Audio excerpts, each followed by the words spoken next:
ನಮ್ಮ ಜೀವನದಲ್ಲಿ ಕೆಲವು ಘಟನೆಗಳು ನಡೆದು ಹೋಗುತ್ತವೆ. ಅದರಿಂದ ನಮಗೆ ಒಳ್ಳೆಯದಾದರೆ ನಾವು ಸಂತೋಷ ಪಡ್ತೀವಿ, ಅದೇ ಕೆಟ್ಟದಾದರೆ ಅದರಿಂದ ನಾವು ಕೊರಗುತ್ತಾ ಇರುತ್ತೇವೆ. ಇದು ನಿಮ್ಮ ಜೀವನದಲ್ಲಿ ಅಷ್ಟೇ ಅಲ್ಲ, ಪ್ರತಿಯೊಬ್ಬರ ಜೀವನದಲ್ಲೂ ಹೀಗೇ ಆಗುತ್ತೆ. ಆದರೆ ಎಷ್ಟೋ ಜನಕ್ಕೆ ಗೊತ್ತಿರಲ್ಲ, ನಿಮ್ಮ ಜೀವನದಲ್ಲಿ ಏನೇ ಆಗಲಿ ಅದು ನಮ್ಮ ಮುಂದಿನ ಒಳ್ಳೆಯದಕ್ಕೆ ಆಗುತ್ತೆ ಅಂತ.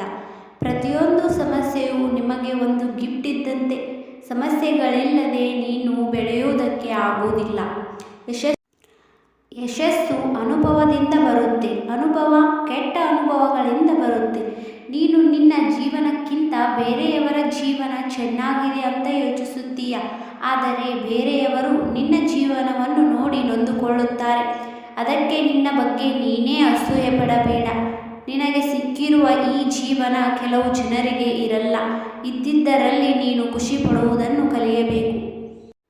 ಜನ ನಿನ್ನ ಬಗ್ಗೆ ನಿನ್ನ ಬೆನ್ನ ಹಿಂದೆ ಕೆಟ್ಟದಾಗಿ ಮಾತನಾಡುತ್ತಾರೆ ಅಂದರೆ ಅವರು ನಿನಗಿಂತ ತುಂಬ ಹಿಂದೆ ಇದ್ದಾರೆ ಅಂತ ಅರ್ಥ. ನಿನ್ನ ಗೇಲಿ ಮಾಡುವವರ ನಡುವೆ ನೀನು ಗೆದ್ದು ಗರ್ವದಿಂದ ಬದುಕು. ಜೀವನದಲ್ಲಿ ಏನಾಗುತ್ತೋ ಆಗಲಿ ಬಿಡು, ಆಗೋದೆಲ್ಲ ನಿನ್ನ ಒಳ್ಳೆಯದಕ್ಕೆ ಅಂದುಕೋ. ಭಗವಾನ್ ಶ್ರೀಕೃಷ್ಣ ಪರಮಾತ್ಮ ಹೇಳುವ ಹಾಗೆ ಬದುಕಿನಲ್ಲಿ ಏನೇ ನಡೆದರೂ ಅದು ನಮ್ಮ ಒಳ್ಳೆಯದಕ್ಕೆ. ವರ್ತಮಾನದಲ್ಲಿ ಏನಾಗಿದೆಯೋ ಅದೆಲ್ಲ ಒಳ್ಳೆಯದಕ್ಕೆ ಆಗುತ್ತದೆ. ಮುಂದೆ ಏನಾಗುವುದೋ ಅದು ಕೂಡ ಒಳ್ಳೆಯದೇ ಆಗುತ್ತದೆ. ಭವಿಷ್ಯದ ಚಿಂತೆ ಮಾಡಬೇಡ. ವರ್ತಮಾನದಲ್ಲಿ ನೀನು ಜೀವಿಸು. ಭಗವಾನ್ ಶ್ರೀಕೃಷ್ಣ ಪರಮಾತ್ಮನವರ ಈ ಗೀತಾ ಸಾರ ನೀನು ಕೇಳಿದ್ರೆ ಜೀವನ ಏನು ಅಂತ ನಿನಗೆ ಗೊತ್ತಾಗುತ್ತೆ. ಅದೆಲ್ಲ ಒಳ್ಳೆಯದಕ್ಕೆ ಆಗಲಿದೆ, ಆಗೋದೆಲ್ಲ ಒಳ್ಳೆಯದಕ್ಕೆ ಆಗುತ್ತಿದೆ, ಆಗಲಿರುವುದು ಕೂಡ ಒಳ್ಳೆಯದೇ ಆಗಲಿದೆ. ಅಳುವುದಕ್ಕೆ ನೀನು ಏನು ಕಳೆದುಕೊಂಡಿದ್ದೀಯಾ? ಕಳೆದುಕೊಂಡಿರುವುದಕ್ಕೆ ನೀನು ತಂದಿರುವುದಾದರೂ ಏನು? ನಾಶವಾಗಲು ನೀನು ಮಾಡಿರುವುದಾದರೂ ಏನು? ನೀನು ಏನೇ ಪಡೆದಿದ್ದರೂ ಅದನ್ನು ಇಲ್ಲಿಂದಲೇ ಪಡೆದಿರುವೆ. ಏನೇ ಅರ್ಪಿಸಿದ್ದರೂ ಅದನ್ನು ಇಲ್ಲೇ ಅರ್ಪಿಸುತ್ತೀಯೆ. ವರ್ತಮಾನದ ಕಥೆ ಒಂದನ್ನು ನಿನಗೆ ಹೇಳುತ್ತೀನಿ. ಗೂಗಲ್ ಎಂಬ ಕಂಪನಿ 1997ರಲ್ಲಿ ಹುಟ್ಟಿಕೊಳ್ಳುತ್ತದೆ. ಅದರ ಫೌಂಡರ್ ಆ ಕಂಪನಿಯನ್ನು ನಡೆಸೋಕೆ ಆಗದೆ ಆಗಿನ ಜಗತ್ತಿನ ನಂಬರ್ 1 ಸರ್ಚ್ ಇಂಜಿನ್ ಆಗಿದ್ದ ಯಹೂ ಕಂಪನಿಗೆ ಮಾರಲು ಹೋಗುತ್ತೆ.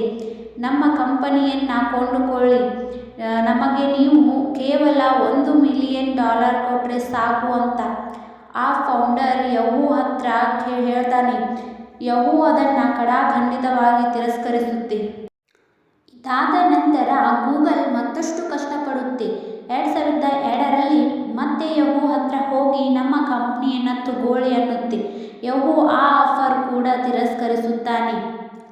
ನಂತರ ಗೂಗಲ್ ಕಷ್ಟಪಟ್ಟು ಬೆಳೆದು ನಿಲ್ಲುತ್ತೆ. ಈಗ ಜಗತ್ತಿನ number 1 search engine Google company. ಜಗತ್ತಿನ ಅತ್ಯಂತ ಮುಂಚಿನಲ್ಲಿರುವ ಸರ್ಚ್ ಇಂಜಿನ್ ಗೂಗಲ್ ಕಂಪನಿಯಾಗಿದೆ. ಅಷ್ಟೇ ಅಲ್ಲ, ಗೂಗಲ್ ಕಂಪನಿಯ ಟೋಟಲ್ ನೆಟ್ವರ್ಕ್ $1,680 ಬಿಲಿಯನ್. ಅಂದು ಗೂಗಲ್ಗೆ ಅವಮಾನ ಆಗಿದ್ದು ಇಂದಿನ ಒಳ್ಳೆಯದಕ್ಕೋಸ್ಕರ. ನಿನ್ನ ಜೀವನದಲ್ಲೂ ಕೂಡ ಹೀಗೆ ಆಗಿರುತ್ತದೆ.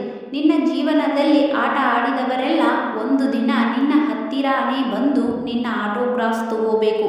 ಆ ಥರ ನೀನು ಬೆಳಿಬೇಕು. ಜೀವನದಲ್ಲಿ ನೀನು ಎಷ್ಟು ನೋವು ಅನುಭವಿಸುತ್ತೀಯೋ ಅಷ್ಟು ಚೆನ್ನಾಗಿ ನೀನು ಬೆಳೆಯುತ್ತೀಯ.